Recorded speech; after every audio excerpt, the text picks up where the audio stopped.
Halo guys, ketemu lagi bersama saya Angga dari channel Rakejet. Dan di video kali ini saya akan review fitur favorit di iOS 16 yang baru aja dirilis. Dan ini OS sudah official ya guys, jadi bukan lagi versi beta. Jadi ada apa saja nih fitur-fitur favorit di iOS 16? Oh ya, pada video ini juga saya akan mendemokan di iPhone XR ya guys. Jadi sekalian juga mau jelasin fitur baru apa saja yang gak bisa dipakai di iPhone XR ini. Yuk simak videonya sampai selesai.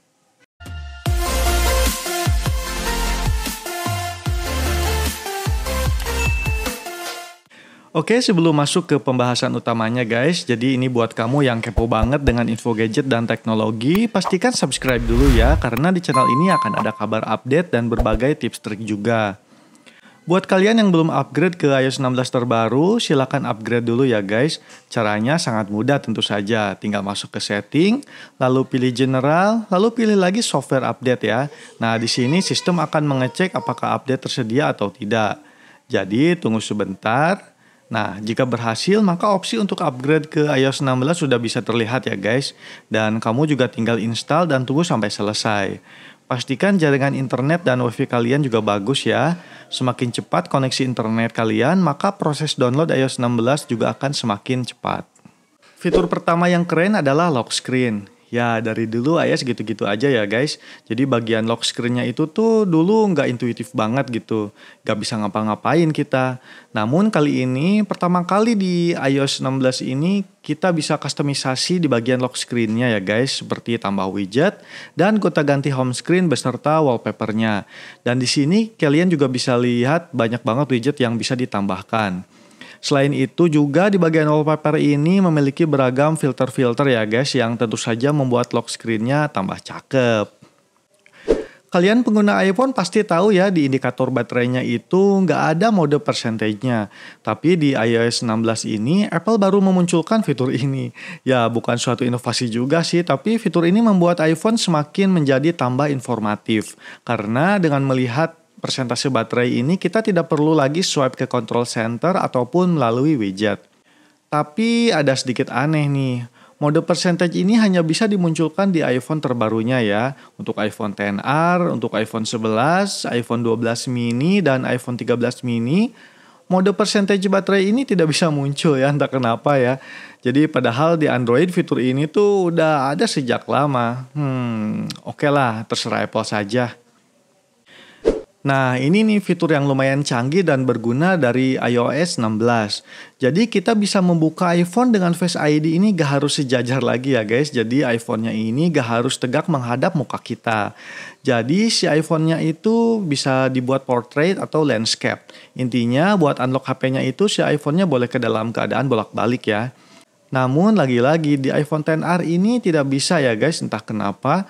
Mungkin terlalu jadul atau bagaimana saya juga kurang tahu. Namun dari informasi yang saya peroleh, fitur unlock landscape ini hanya bisa di iPhone 12 ke atas. Jadi kalau dibilang terlalu jadul sih nggak juga ya. Buktinya di iPad Pro 2019 bisa kok Face ID-nya mode landscape gitu ya. Tapi di iPhone XR atau 11 kok nggak bisa ya. Dugaan saya sih memang sengaja ya tidak ditambahkan fiturnya meskipun secara hardware memungkinkan. Untuk fitur di bagian musik player ini perubahannya lumayan tidak besar ya guys, namun menurut saya sih lumayan cakep buat penikmat musik.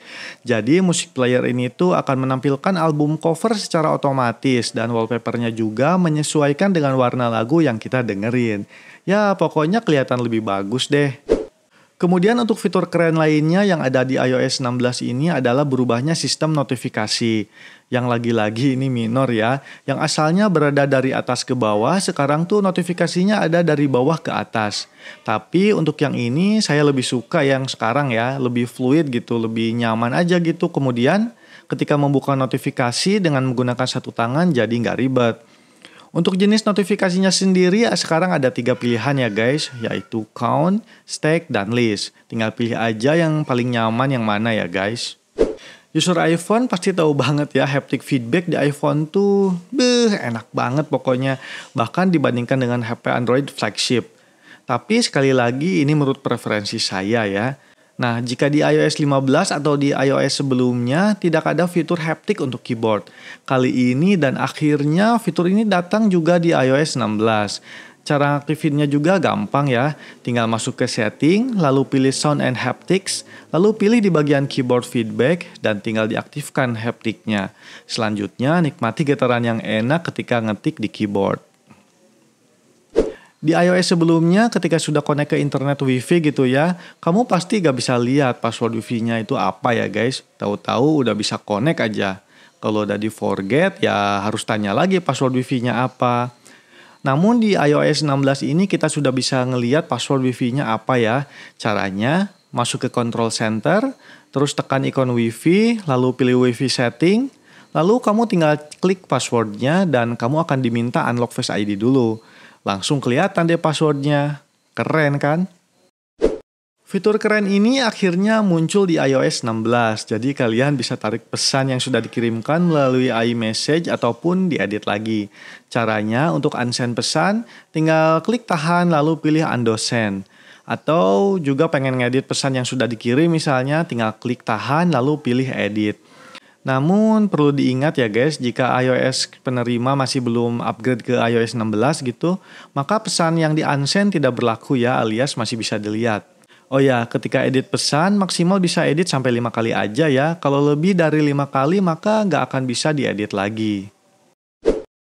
Fitur Android Message ini seperti pesan email ya guys, jadi kita bisa nandain pesan yang belum dibaca. Caranya tinggal slide aja ke bagian kanan, nanti di sebelah kirinya akan ada titik biru yang artinya pesan tersebut belum dibaca. Fitur slide kiri kanan dari iMessage yang semakin intuitif memungkinkan jari kalian kepleset ya. Misalnya kehapus tidak sengaja. Nah, fitur balikin pesan yang ke-delete di iOS 16 ini akan cukup berguna. Caranya tinggal masuk aja ke recently deleted, select pesan yang mau dibalikin dan pilih recover deh. Maka pesan akan kembali ke inbox. Ini salah satu fitur yang keren dari iOS yang paling saya suka, yaitu memisahkan objek foto dengan background secara otomatis tanpa bantuan aplikasi pihak ketiga. Caranya, kalian tinggal tahan aja objeknya, nanti bakal ada bagian pinggiran objek yang kita select menjadi putih-putih gitu guys. Buat nandain kalau bagian ini objek yang akan dipisah. Habis ini kalian bisa klik copy lalu paste di bagian pesan. Atau langsung drag and drop juga bisa langsung ke iMessage. Mantep kan?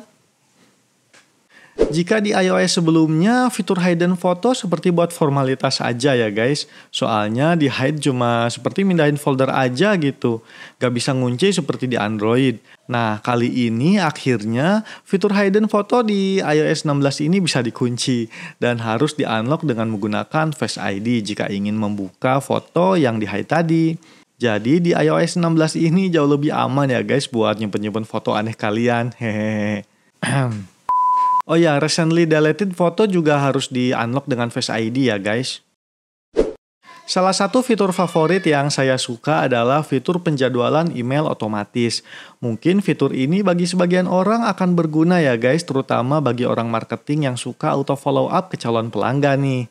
Caranya tinggal tekan tahan aja tombol kirimnya dan pilih send later. Nah, di sini kalian bisa pilih tanggal dan jam berapa pesan yang akan dikirimkan. Nah itu dia guys fitur-fitur favorit saya yang baru muncul di iOS 16. Ya meskipun sangat disayangkan ya fitur berguna seperti Landscape Face ID tidak bisa digunakan untuk iPhone XR dan iPhone 11. Jadi hanya bisa digunakan oleh user iPhone 12 ke atas saja ya. Oke mungkin segitu aja video kali ini. Kalau ada fitur favorit kalian yang lainnya di iOS 16 boleh tuliskan di kolom komentar ya. Sampai jumpa di video selanjutnya.